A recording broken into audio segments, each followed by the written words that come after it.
নমস্কার। গল্পের ঝুলিতে সকল শ্রোতা বন্ধুদের স্বাগত জানাই। আজ আপনাদের জন্য গল্পের ঝুলিতে রয়েছে সুরেশচন্দ্র সাহার লেখা অবগুণ্ঠিতা। গল্পটি ভালো লাগলে একটি লাইক এবং কমেন্ট করে জানানোর অনুরোধ রইল। আর চ্যানেলে নতুন হয়ে থাকলে আরও গল্প শোনার জন্য চ্যানেলটি সাবস্ক্রাইব করতে কিন্তু ভুলবেন না। তাহলে চলুন শুনে নেওয়া যাক আজকের গল্প।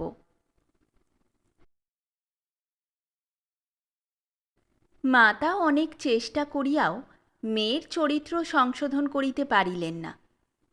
2 বৎসরের কন্যা শৈলবালাকে লইয়া জননী বামা সুন্দরী বিধবা হন। স্বামী রামজীবনের অবস্থা নিতান্ত মন্দ ছিল না। নগদ অর্থ ও যৎকিঞ্চিৎ ভূসম্পত্তি রাখিয়া তিনি পরলোক গমন করেন। শরিকি মোকদ্দমায় জমিটুকু রক্ষা করিতেই বামাসুন্দরীর নগদ অর্থগুলি নিঃশেষিত হইয়া যায়। সে আজ 10 বৎসরের কথা। এক্ষণে এই যৎকিঞ্চিৎ ভূসম্পত্তি ও কন্যা শৈলবালাই বিধবার একমাত্র সম্বল। তিনি ভাবিয়াছিলেন কন্যাটিকে গুণবতী করিয়া যোগ্য পাত্রে সমর্পণ করিতে পারিলেই তাহার সাধ ও কর্তব্য পূর্ণ হয়। কিন্তু মায়ের শত চেষ্টাতেও মেয়ে মায়ের মনের মতো হইল না। শৈলর গুণের চেয়ে রূপের ভাগই বেশি ছিল।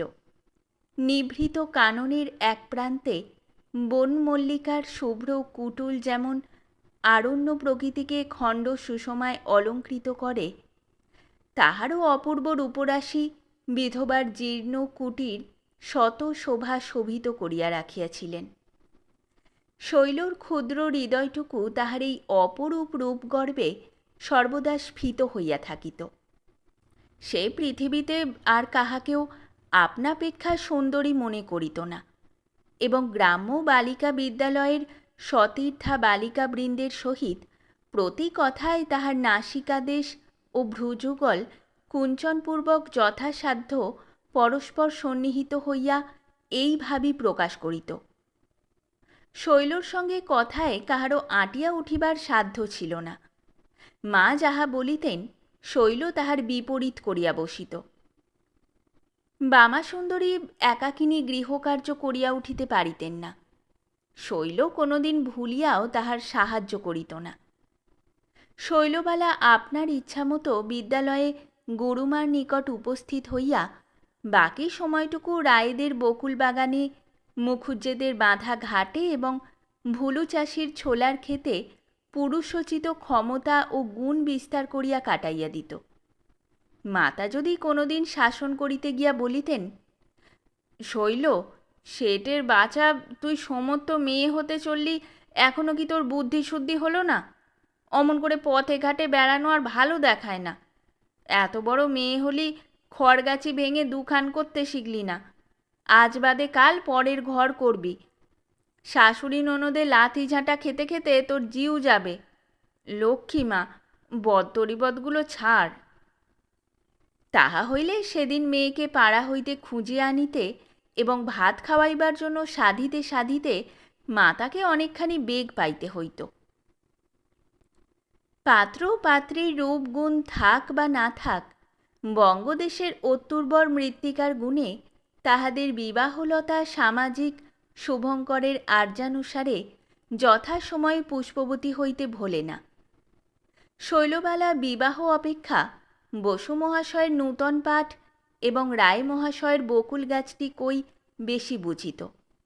কিন্তু পাড়াপড়শির চোখে যে ঘুম ছিল না, সেজন্য একঘরে হইবার ভয়ে বামাসুন্দরী শৈলর পাত্রান্বেষণে বিলম্ব করা যুক্তিযুক্ত বলিয়া মনে করিলেন না।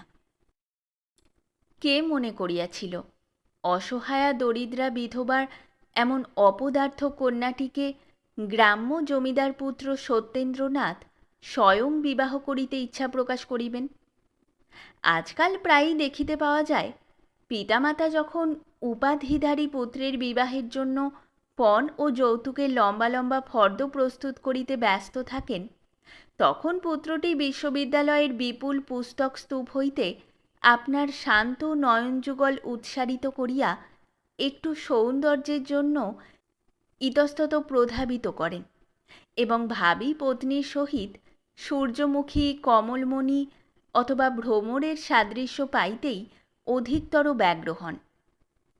শৈলবালার সেই আধো প্রস্ফুটিত সৌন্দর্যের অপূর্ব মাধুরী কোন শুভক্ষণে সত্যেন্দ্রকে মুগ্ধ করিয়াছিল, কুসুমেষু মকর কেতনী কেবলমাত্র তাহা অবগত আছেন।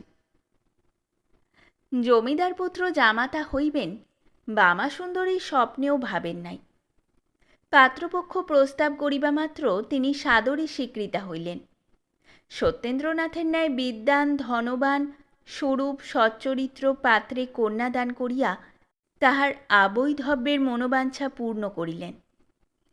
যে রূপরাশি বন্য বকুলের অযত্ন গ্রথিত মালিকাতেই শতগুণে বর্ধিত হইত, তাহা আজ পুষ্পরাগ খচিত সুবর্ণহারে সংযুক্ত হইয়া স্বামী গৃহে প্রদ্যোদিত করিল। গ্রামের অর্ধেকখানি জায়গা জুড়িয়া জমিদার অন্নদা গোবিন্দের বৃহৎ ভবন।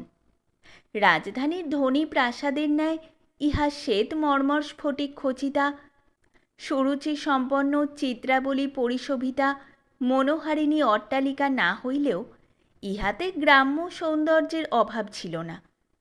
পরিষ্কার পরিচ্ছন্নতাই এই সৌন্দর্যের প্রধান উপাদান। ড্রেনের গন্ধ ম্যালেরিয়া ইহা ত্রিসীমানায় পদার্পণ করিতে পারিত না। সুস্বচ্ছ সরোবর সমূহ, তাহার চতুষ্পার্শ্ব খর্জুর তাল নারিকেল বৃক্ষ সমাচ্ছন্ন। প্রত্যেক প্রকোষ্ঠের পর সুদৃশ্য উপবন বিচিত্র বর্ণকুসুমে পরিশোভিত।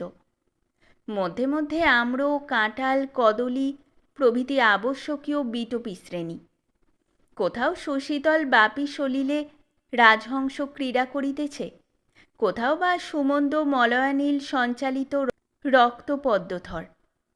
এই কবিজনারাধ্যা প্রকৃতি সুষমার তুলনা কোথায়? নিদাগ অপরাহ্ন শেষ প্রায়। অন্তঃপুর দীর্ঘিকার কালো জল ঘন বিন্যস্ত আম্রবৃক্ষের ছায়াপাতে আরও কালো হইয়াছে। ইতস্তত কমলিনী কোরক ফুটিয়া উঠিতেছে। এমন সময়ে শৈলবালা নিস্তব্ধ সোপানাবলী অলঙ্কার ঝঙ্কারে মুখরিত করিয়া জলে নামিল। তাহার নিমজ্জমান দেহ মৃণালে পূর্ণ পরিস্ফুট আসন পদ্ম প্রাকৃতিক সরোজ শোভাকে ম্লান করিয়া দিল। সন্ধ্যায় প্রস্ফুট কমল দর্শন সকলের ভাগ্যে ঘটে না। কেবল অদূরস্থিত সহকার শাখান্তরালে লুক্কায়িত থাকিয়া একটি ভাগ্যবান সুপুরুষ এই অনৈসর্গিক শোভা সন্দর্শন করিতেছিলেন।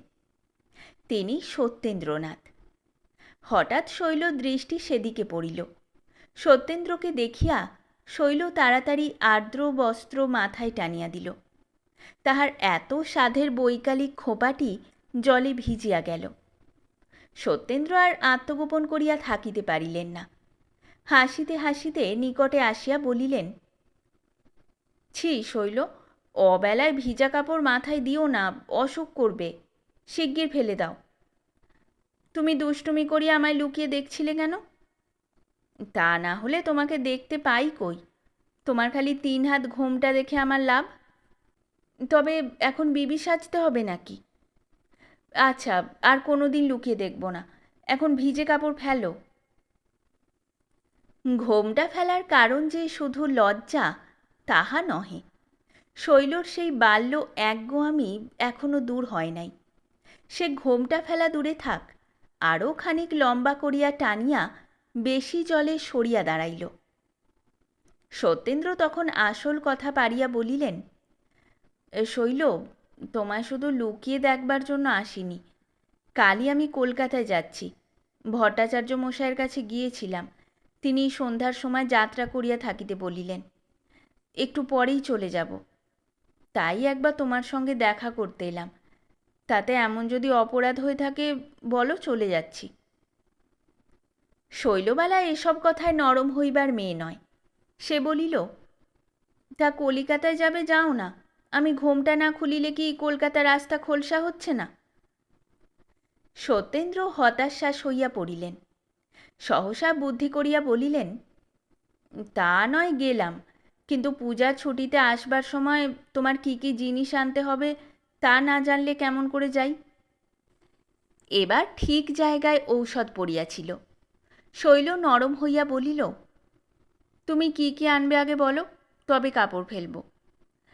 তুমি যা চাইবে তাই দিব, 1,00,000 টাকার জিনিস। কথাটা হঠাৎ বলিয়া ফেলিয়া সত্যেন্দ্র কিছু অপ্রস্তুত হইলেন, কিন্তু শৈলর কাছে কাজের কথা ফাঁক যাইবার সম্ভাবনা নাই। সে কথাটি ধরিয়া বলিল, আমিও তাই চাই, 1,00,000 টাকার জিনিস, তার কম হলে আর কোনোদিন ঘোমটা খুলব না, এই নাও। বলিয়া শৈল মাথার কাপড় ফেলিয়া দিল। সলিল সিক্ত হওয়ায় শৈলর রূপ আরও বাড়িয়াছিল।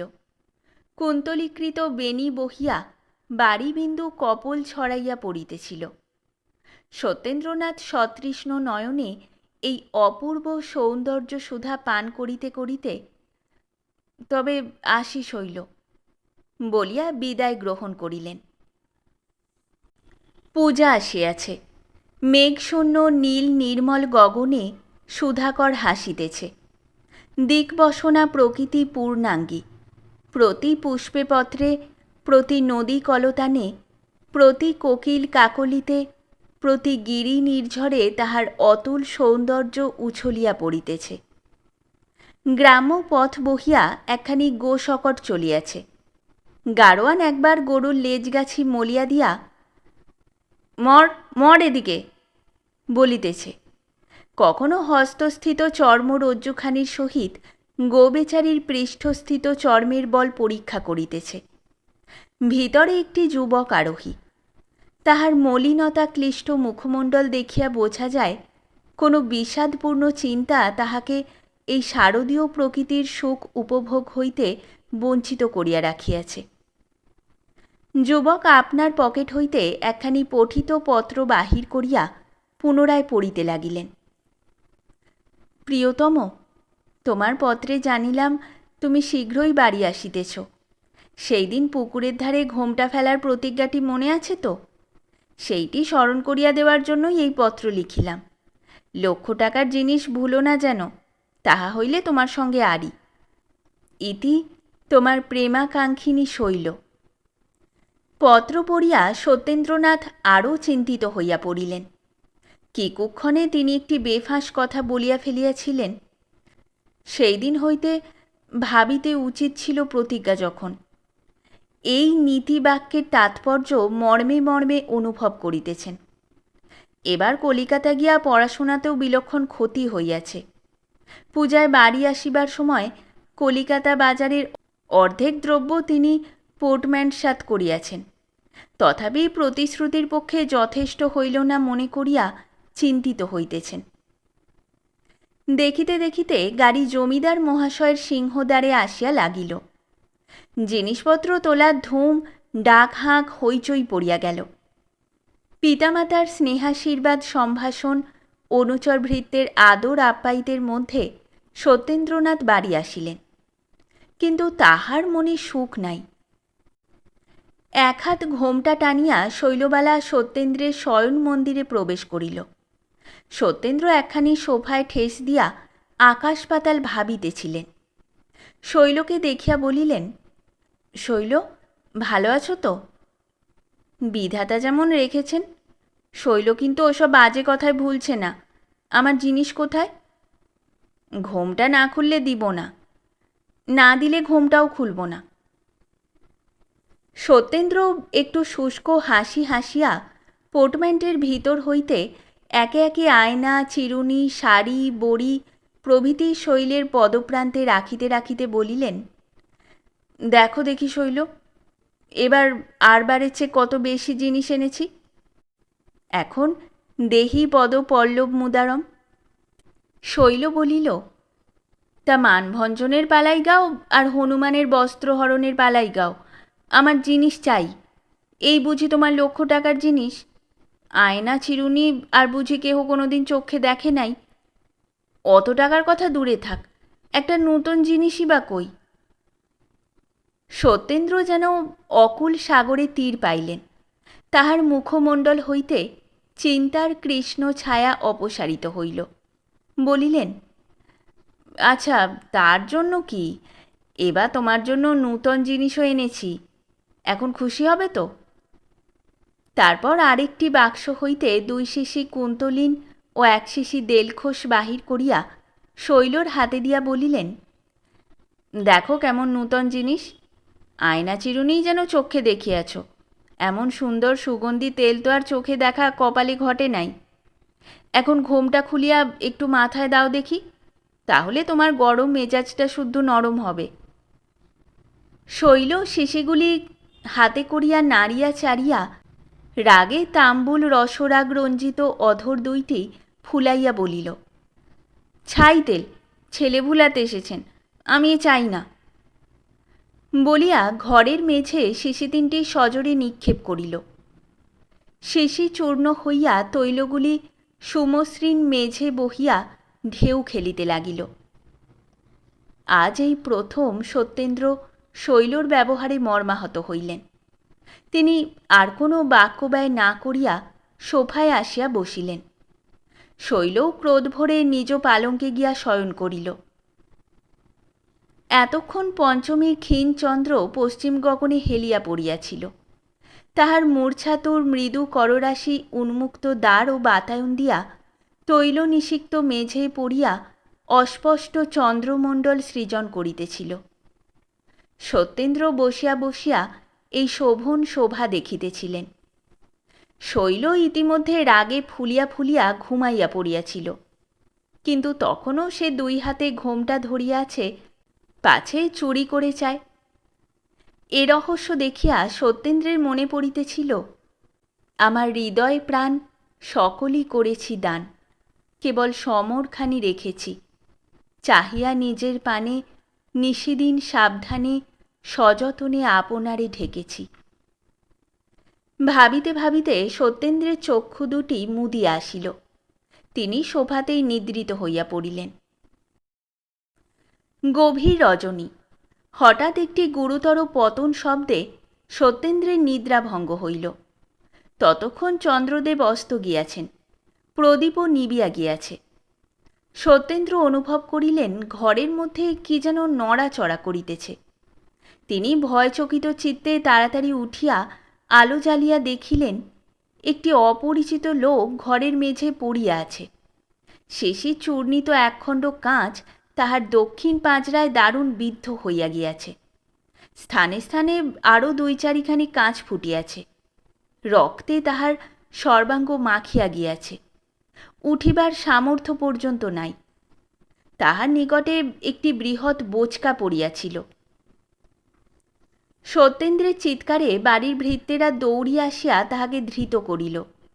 লোকটি কেবল কাঁদিতে লাগিল। অনেক জিজ্ঞাসাবাদ ও অনুসন্ধানের পর জানা গেল সে একটি পাকা চোর। গভীর নিশীথে সত্যেন্দ্রনাথের গৃহদ্বার উন্মুক্ত থাকায় সুবিধা পাইয়া কোনো ক্রমে প্রবেশ লাভ করে। তাহার সঙ্গে সুষুপ্তিকর ঔষধ ছিল।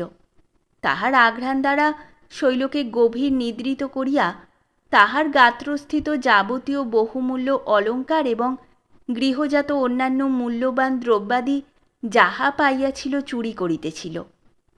ঘরের খানিক মেঝে যে তৈল পিচ্ছিল ছিল সে তাহা জানিত না। হঠাৎ পা দেওয়ায় পড়িয়া গিয়া এ দুর্দশা। তাহার নিকট সেই বোচকাটিতে শৈলর সমস্ত অলঙ্কার ও অপহৃত দ্রব্যাদি পাওয়া গেল। তাহাকে তৎক্ষণাৎ পুলিশে দেওয়া হইল। পরদিন সত্যেন্দ্র শৈলকে নির্জনে পাইয়া বলিলেন, কি শৈল, 1,00,000 টাকার জিনিসটা বুঝলে তো কেমন? এখন খুশি হয়েছ? ইতিপূর্বে শৈল তাহা বুঝিতে পারিয়াছিল। সে হাসিতে হাসিতে বলিল, হ্যাঁ, ভাগ্যিস তেলটা এনেছিলে, তাই আমার 1,00,000 টাকার গহনাপত্রগুলো পেলাম। এসব দেবতার কাণ্ড। খবরদার, আর কোনো দিন ঘোমটা দিও না যেন। খবরদার, আজই আমার জন্য 1 ডজন ওই তেল আনতে পাঠানো হয় যেন। বলা বাহুল্য উভয়ই উভয়ের এই সাবধান বাক্য পালন করিয়াছিল। শেষ হলো আমাদের আজকের গল্প। গল্প পাঠে এবং বিভিন্ন চরিত্রে আমি তৃষিতা। গল্পটি ভালো লাগলে লাইক এবং শেয়ার করে দেবেন। আর চ্যানেলে নতুন হয়ে থাকলে আরও গল্প শোনার জন্য চ্যানেলটি সাবস্ক্রাইব করতে কিন্তু ভুলবেন না। খুব তাড়াতাড়ি নতুন একটি গল্প নিয়ে ফিরে আসব। সকলে ভালো থাকুন, শুনতে থাকুন গল্পের ঝুলি।